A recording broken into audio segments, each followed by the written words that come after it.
کہ جن اسماء کا تعلق بندے سے ہے وہ اسماء بندے کی عین نہیں ہے. عین سے مراد ہے کہ اصل نہیں ہے. یعنی کہ اس ساری اگر ہم کہیں کہ جی اس کی اصل کیا ہے یا علت کیا ہے، تو کیا ہم یہ کہہ سکتے ہیں کہ وہ اسماء جو شیخ نے کہا کہ اسماء تشبیہ ہیں وہ کسی بھی بندے سے مراد مخلوق ہے، کسی بھی مخلوق کی اصل ہیں؟ تو شیخ کہہ رہے ہیں کہ نہیں.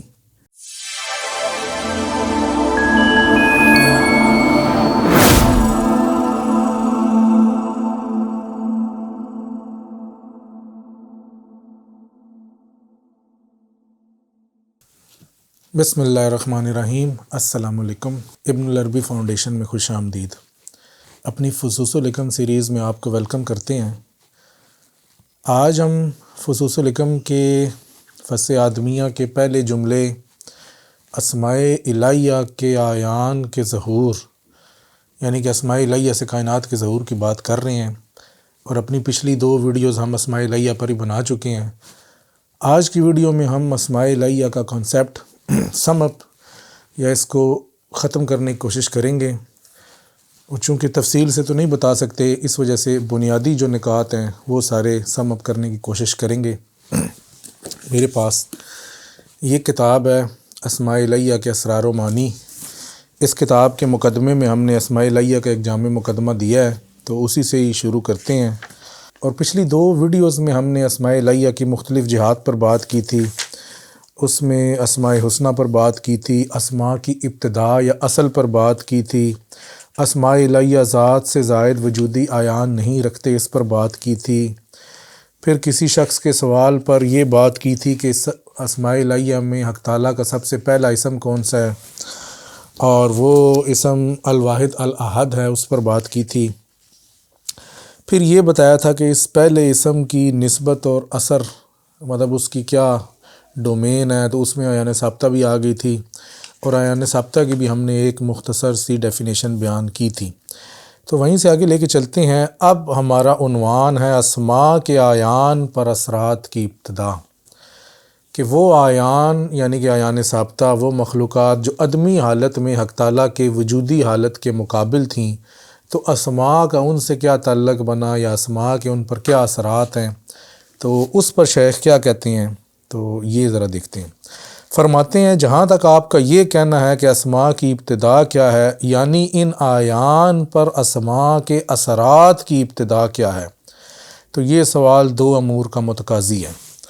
اب یہاں پر یہ ذہن میں رہے کہ اعیان کا کانسیپٹ اور اسماء کا کانسیپٹ یہ دونوں آپس میں بڑے ملے ہیں، مطلب گتھے ہوئے اندر، ایک دوسرے کے اندر انٹرمنگل جس کو کہتے ہیں، کہ ایک دوسرے کے اندر تک گئے ہوئے ہیں. تو اس عنوان میں یا اس جگہ پر ہمیں یہ پتہ چلے گا کہ اسماء کا اعیان سے بیسیکلی کیا تعلق ہے، اور اعیان کا اسماء سے بیسیکلی کیا تعلق ہے. فرماتے ہیں یہ سوال 2 امور کا متقاضی ہے. ایک یہ کہ ہر عین میں یہ کس اسم سے شروع ہوئے، اور دوسرا تمام اعیان میں ایک ساتھ ان کی ابتدا کیسے ہوئی. اب شروع ہونے سے مراد یہ ہے کہ ان کا آپس میں تعلق کب بنا، اسماء کا یعنی ثابتہ سے پہلا تعلق کب بنا. اس سوال سے مراد یہ ہے کہ وہ کون سا پہلا اسم تھا کہ جس نے یہ چاہ کہ ان کا اثر ان اعیان میں ظاہر ہو. آگے فرماتے ہیں جان لے سب میں اکٹھے یا الگ الگ، اور اس میں کوئی فرق نہیں، وہ اسم الوہاب ہی تھا. یعنی کہ پہلا اسم کہتے ہیں کہ الوہاب ہے. الوہاب سے وہب کی ابتدا ہر عین کو اس کا وجود بخشنا تھا. اعیان پر سب سے پہلے واب کی جو ابتدا ہوئی تو وہ ان اسماء سے قریبی مناسبت تھی تو جو تنزیہ کے متقاضی ہیں. اب یہ شیخ کہہ رہے ہیں کہ اعیان کو اس کا وجود بخشنا، یعنی کہ پہلا اسم کون سا تھا کہ جس نے اعیان کو وجود بخشا ہے.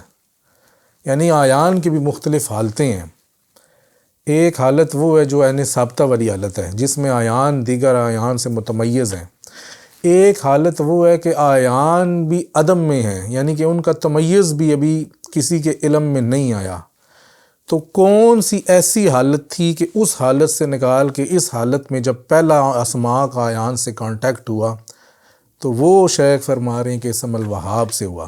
یعنی کہ الوہاب نے ان پر جو تجلی کی تو ان اعیان کو ایک منفرد شناخت دی، اور اس کے بعد پھر اگلا علم میں جو آنا، یعنی کہ اس کے علم میں آیان آئے، تو علم میں وہ بعد میں آئے ہیں، اور پہلا جو کانٹیکٹ ہے اسماء کا وہ اسم الوہاب سے، پہلے ان پر ایک تجلی ہوئی ہے کہ ان کو یعنی کہ ان کی ایک شناخت بنی ہے۔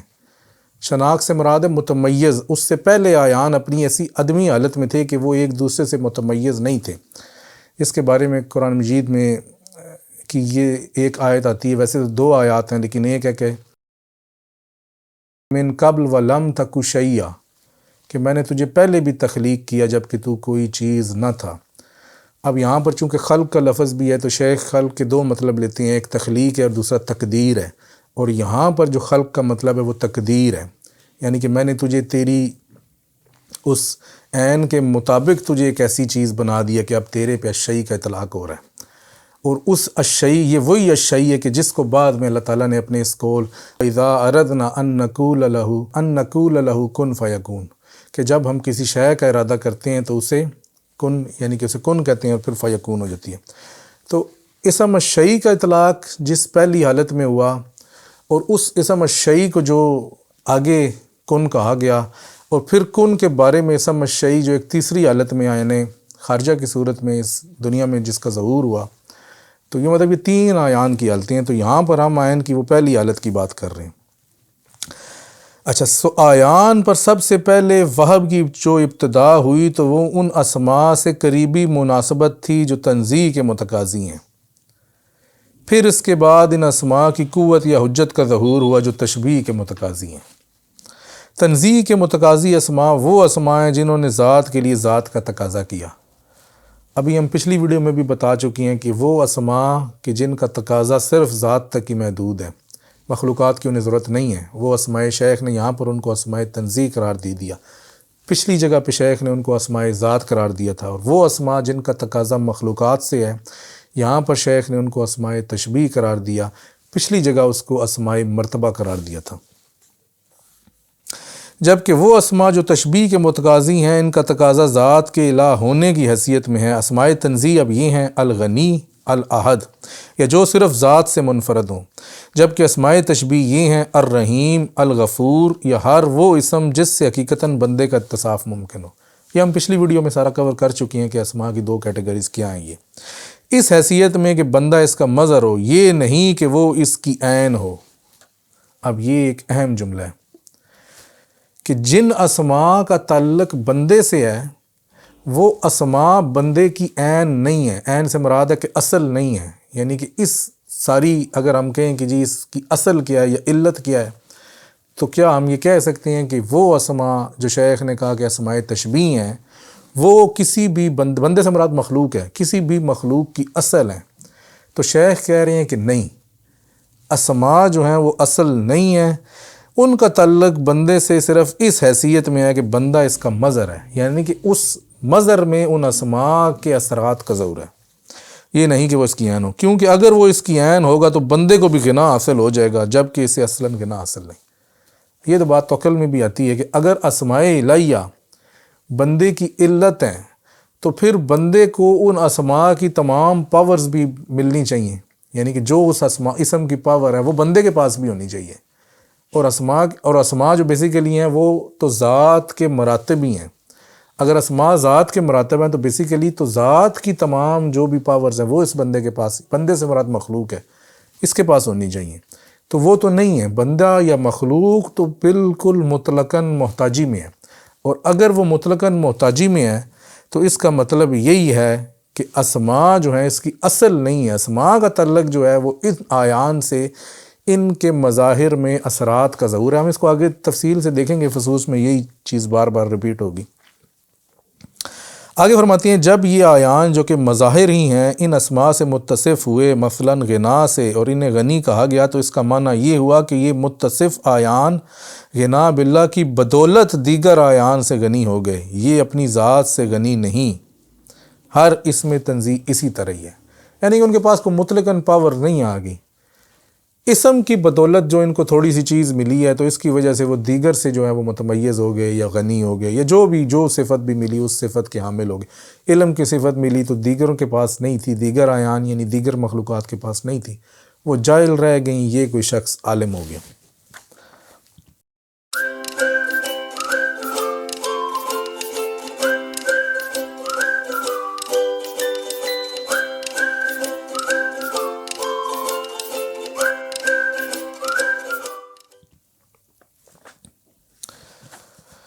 تو یہ اسماء اور اعیان ثابتہ اور اس کے حوالے سے بڑی اہم یہ موضوع تھا، اور اس کو بنیادی طور پہ ہلکا سا ہم نے اس کا ٹچ دیا ہے۔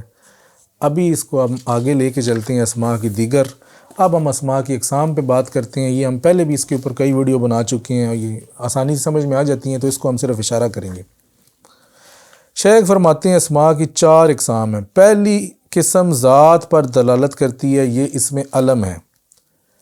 دوسری قسم صفات پر دلالت کرتی ہے، اس کی 2 آگے اقسام ہیں۔ ایک وہ قسم جو ان معقول اعیان کی صفات پر دلالت کرتی ہے جن کا وجود ممکن ہے۔ دوسری وہ قسم جو ان اضافی صفات پر دلالت کرتی ہے کہ جن کا کوئی وجود نہیں۔